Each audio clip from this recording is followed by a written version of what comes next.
Hey guys, welcome back to the channel. Brandon 9mm USA here. And today, out of the Sherlock security safe and going to the range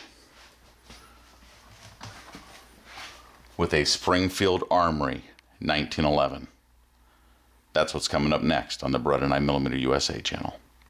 This is the Springfield Armory RONIN operator 5-inch chambered in 9mm, so you have a 10+1 capacity on this thing. It's a stock mag right there. Did put a Wilson Combat bulletproof extended magazine release in this. That's what I do to all 1911s if they don't have an extended mag release. This is a beautiful traditional two-tone style 1911, so hot salt bluing up top and a stainless frame. Both the frame and slide on this are forged steel, and the barrel is cold hammer forged steel. And it's made in America. So here we go. First shots. A swing and a miss.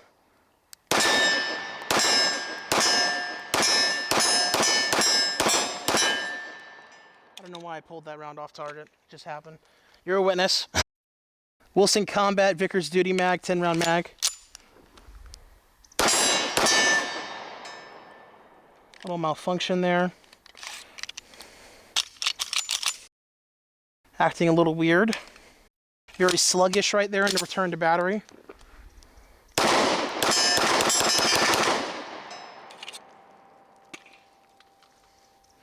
Another Vickers Duty Mag. It's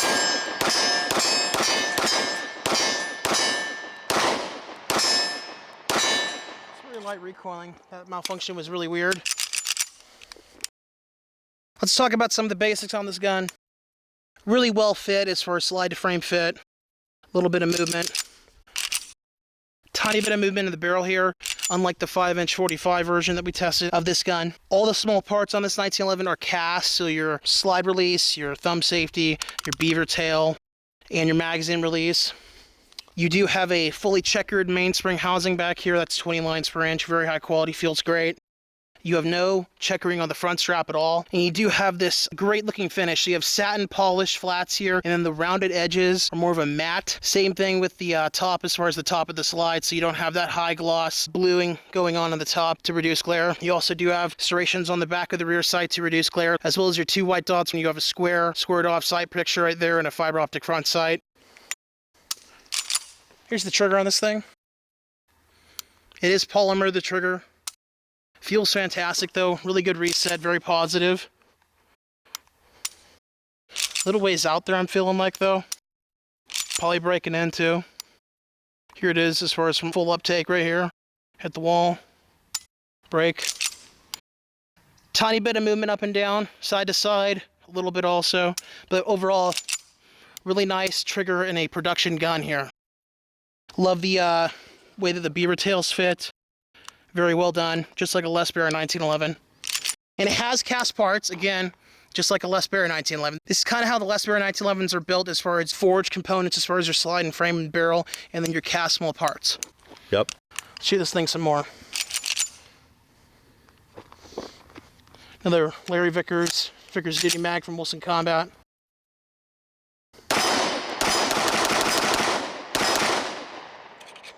Just pulling some of those shots. Another Wilson Combat Mag here.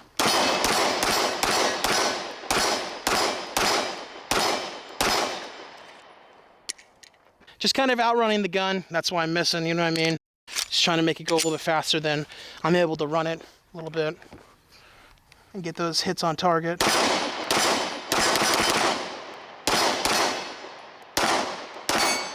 that shot. It's the last video for the day. Getting a little tired here, I guess. But this thing is really running well, aside from that one little malfunction. I think we had a similar problem with the 5-inch, all steel 45. Really? Yeah, that did happen. What about the grips? Oh, these grips. How am I ignoring those, right? These are some custom aftermarket grips from LOK Grips.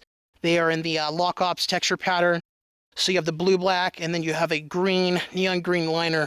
And they are super thin profile. The grips that come stock on this pistol are wood, and they look really excellent. I'll show a picture of them right now. They're cross-cannon laminate grips with some texture on them, but just wanted to put a nice classy pair of LOK grips on it. Really give this pistol a tremendous look in my opinion, along with the traditional two-tone look. It just looks fantastic. Yeah, I think it looks great. And I do like the grips. I like the blue anyway, Yeah. and the green kind of sets it off. And because they're so thin, I mean, you've got a really thin profile for a grip here, guys. And the texturing on these grips, as you can see in this 4K camera, is really excellent. Yeah. And that gun is hot, man. Yeah, it is. After 7 mags, it ought to be. Really nice wide relief as far as a thumb cutout to get to that mag and release the mag.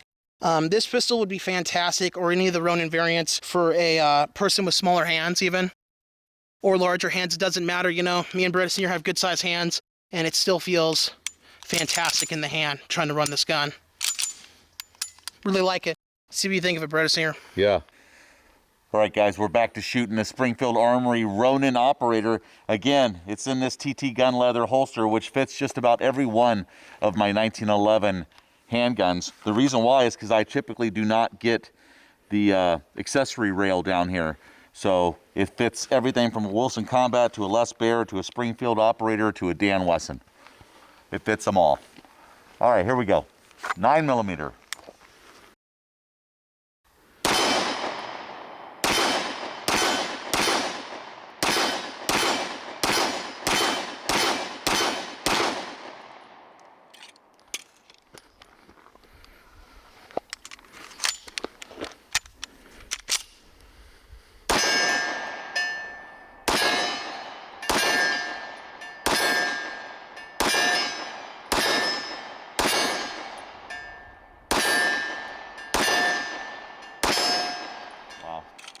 This thing definitely has the ka-chunk of a 1911 that I like a lot in my Les Baer pistols. This Springfield has it too.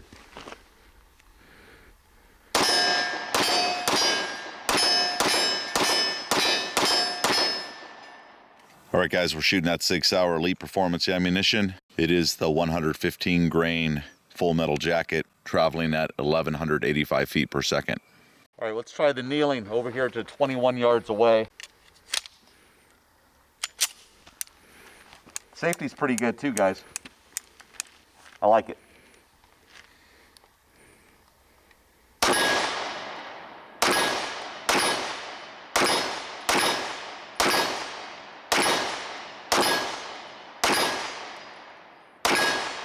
can't miss with this thing. Spoke too soon, right? Another magazine. Do I have any more after this one? One more after this one. All right, I'm gonna try to go target to target.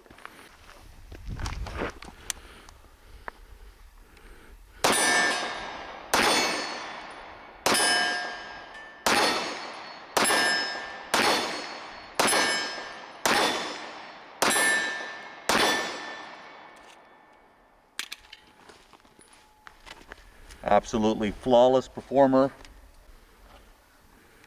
here at the range today. Last one. Let me tell you something. The stock magazine does not want to go into the pistol like it's overstuffed. Do you notice that? The one that I was just putting in? Yeah. Yeah. Seems like the feed lips are a little overstressed. And I'll be honest with you,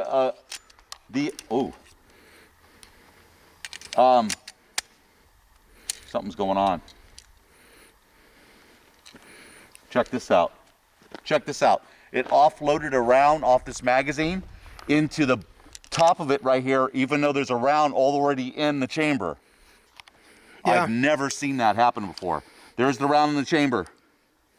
So when I just put the magazine back in there, it offloaded a round into the top of the magazine. Then I couldn't get the magazine back in the pistol. That was really weird. I saw it when I looked into it. I've never seen that before. Guys, what I was saying was, I have noticed that the 9mm magazines aren't quite up to the quality of the 45 ACP magazines. And this stock one is worse than the Wilson Combats. All right, I was gonna shoot it left-handed.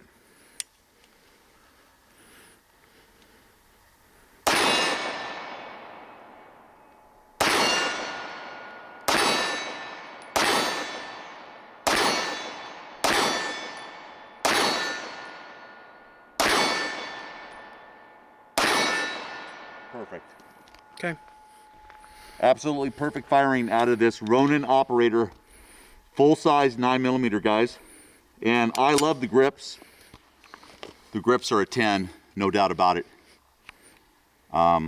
It's just as good as the other ones. Again, you had one malfunction out of 200 rounds. Yeah, it's just really strange because like it happened to me on both times with the Ronin with the full-size models. I didn't have one single problem with the Commanders at all. Yeah. It's really weird. Yeah. Anything that runs almost flawless like that, that costs $800 on a 1911 with a forged frame and forged slide, I think has to be on everyone's list to check out. We liked them all, every one of them that we fired. Every one that we fired has been almost perfect. Yeah, and so the Commanders were perfect, not one issue. Or perfect. Yeah. And so now a lot more folks, I think, because of this pistol, can afford to add a 1911 to their collection. Yeah. And you guys that don't have one or have never shot one before, you guys are missing out. Yeah. I mean, you have the means to be able to pick up something to just learn with and get good with. Something like this would be great. Yeah, or even just to have in your arsenal. In my opinion, it's definitely a buy if you've never owned a 1911 before and you want to get into one. And, you know, I think that Springfield Armory is doing it right. You know, there's some other companies out there, Rock Island Armory, Kimber. I don't like them. I don't think that they run very well. I've seen some problems. We've had firsthand issues with Rock Island Armory pistols, and all I've heard as of late as far as Kimber's quality control is just pure nightmares. And the other thing about it is you can get into this for less than $800. Let's say you end up not liking it and you're not a 1911 guy. You sell it for $720 or $750. Yeah. It costs you nothing to try it out, basically. That's true. And you get a chance at an ownership of something like this. All right, guys, that's it for this one. Thanks for watching the video. Remember to like, share, and subscribe to our channel here on YouTube, Beretta 9mm USA, for more guns and gear videos coming up. Remember, your Second Amendment is worth protecting, and we'll see you on the next video.